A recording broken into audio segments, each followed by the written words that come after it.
乌克兰和俄罗斯间近年来矛盾一直不断。近期有消息称，为了应对俄罗斯带来的威胁，乌克兰看上了最近表现不错的铁穹防御系统。而关于乌克兰加入北约，最近也传来了消息。据西方媒体近日报道称，由于铁穹防御系统在以色列的出色发挥，引起了乌克兰军队的兴趣。他们认为，如果乌克兰能够装备这一系统，将极大的提高乌克兰的防御能力，并且这一系统的采购价格也是乌克兰所能承受的，所以乌克兰希望美国以及北约能够帮助乌克兰获得这一系统。美国则并不看好乌克兰获得铁穹，他们认为乌克兰和俄罗斯距离很近，铁穹系统并不适合乌克兰军队。铁穹的优势是拦截远程火箭，而在俄罗斯强大的火力压制以下，铁穹系统很难做出有效的反应。而以色列似乎也并不希望为乌克兰提供铁穹系统。以色列专家警告称，面对俄罗斯一连串的先进武器，铁穹能否起作用还是一个未知数。以色列也没必要在这个时候得罪俄罗斯，所以乌克兰寻求铁穹的计划很可能以失败告终。不仅如此，乌克兰加入北约的计划也传来了坏消息。美国前驻基辅大使近日表示，他对乌克兰加入北约持怀疑态度，未来10年内乌克兰很难加入北约。他表示，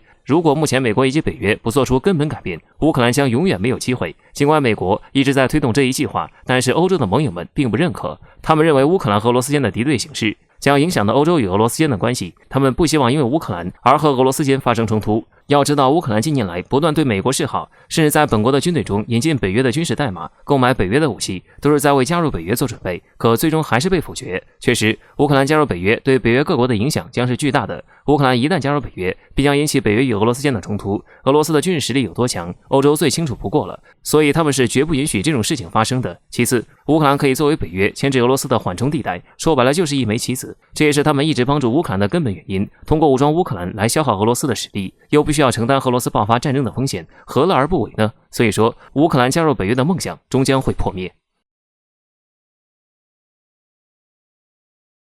这个中秋对中国航天来说很不寻常，先是神舟12号飞船的3名航天英雄凯旋归来，之后又迎来了天舟3号的成功入轨，并与我国空间站完成对接，为即将进行升空的神舟13号载人飞船任务做准备。秋天本就是收获的季节，而中国航天更是收获连连。这不，又迎来了一则喜讯，我国火箭燃料技术迎来重大突破。就在我们大家都忙着享受中秋假期的时候，我国的天舟3号飞船于9月20日下午启程前往太空，向我国空间站运送货物。未来我们神舟13号宇航员在空间站工作以及生活所需的各种物资，就在天舟3号运送的这批货物以内，这足以说明他此次任务的重要性。他果然不负众望，成功的进入轨道，并与空间站进行对接，完美的完成了这一艰巨的任务，再次向世界展现了我国的航天实力。作为我国航天实力的一部分，最近我国火箭燃料技术又迎来了新的突破。据央视报道，我国首套氡级氢液化系统调试成功，这对中国航天来说无疑是一个巨大的好消息。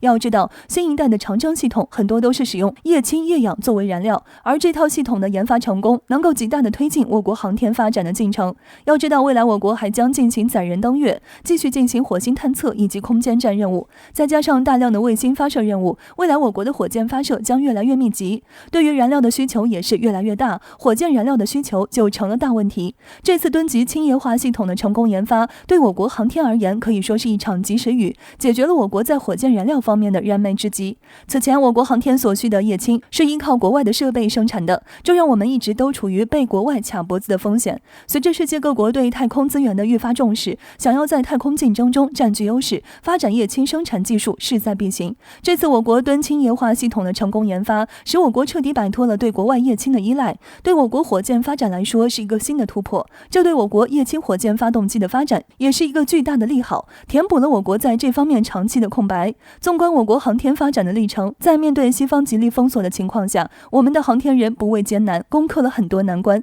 中国航天能有今天的成就，离不开这些航天科技人员的付出。在这里，向所有为中国航天默默付出的科研人员们致敬，没有你们，就没有中国航天今天的成就，谢谢你们。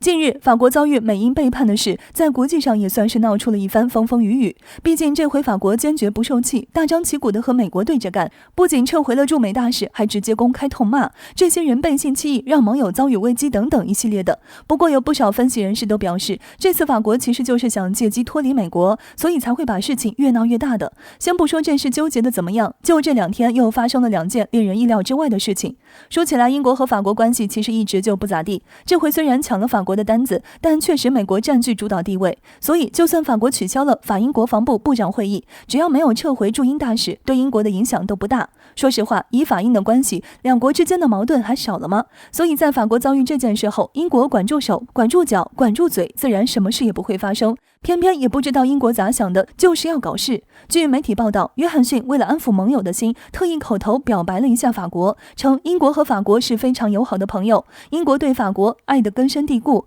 英国不想达成零和结果，也不想形成排他性，任何人都不需要担心，法国更是如此。说实话，这话说出来，在这种时候还真跟唱白脸没啥区别。特别是前脚抢了人家订单，后脚就搞这一出，真是令人一言难尽。不过很有意思的是，英国这边想要唱白脸，偏偏美国同样也是这么想的。据媒体报道，拜登在最近几天将会和马克龙进行电话沟通，而内容就是美英抢了法国订单这件事。不过目前马克龙已经发出话来了，法国强烈要求拜登给一个交代，不然这事儿没完。从法国政府发言人的说法，就这种极其严重背信的行为，没有解释就什么都不用谈了。而美国智库专家也对此表示，美国必须采取措施安抚法国，阻止矛盾继续恶化。不过目前美国对于法国的安抚手段尚且没有最新消息，但是英国这回算是偷鸡不成蚀把米了，自己专门放下面子对法国示爱，法国不领情就算了，结果美国也给英国来了一巴掌。拜登打电话给约翰逊，表面上说的是两国在阿富汗的问题，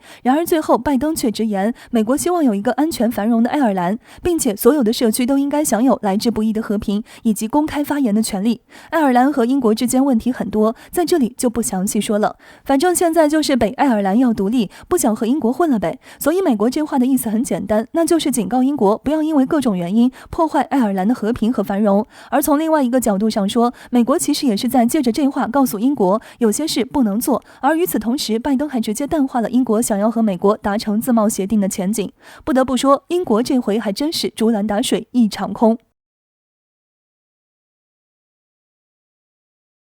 相信有不少人都知道，美国官员似乎都有一种只要不提到中国，仿佛就不会说话的怪病。日前，显然美国空军司令弗兰克·肯德尔又一次让人们了解到了这一点。他在一场30多分钟的任务报告中27次提到中国。值得一提的是，此前有一次在接受美国媒体采访时，肯德尔还曾公开表示，他坚持以高端威胁为导向，对美国空军下一财政年度预算进行调整，并声称美国空军要继续推进的项目必然会使中国产生对美国感到恐惧的感觉。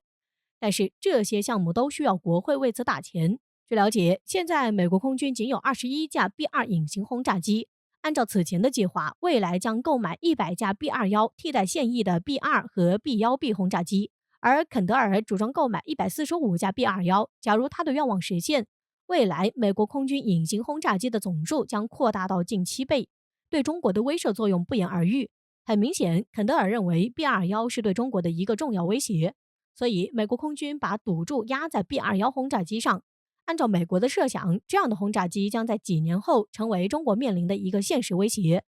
在面临着未来如 B-21 等未来战机的威胁，有观点认为，中国首先要做好防，建立具有空域的网络化的防空力量，其次才是做好攻，让对方的战略规划者在考虑用轰炸机对中国进行打击时，同时意识到这对于其自身而言也是浩劫。不过，肯德尔这种用先进武器来威胁中国的行为是吓不到中国的。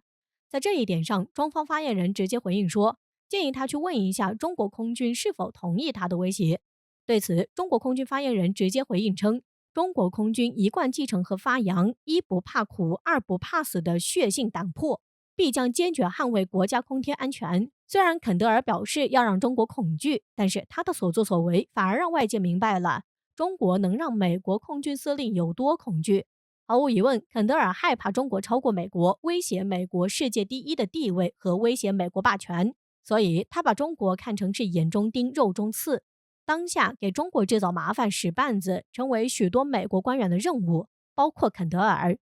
但令这些人失望的是，中国的前进步伐并没有因他们的阻拦而停止。假如有些人不愿意看到中国不断崛起，那么在此后的每一天，他们都可能会因为这样的烦恼而无法入睡。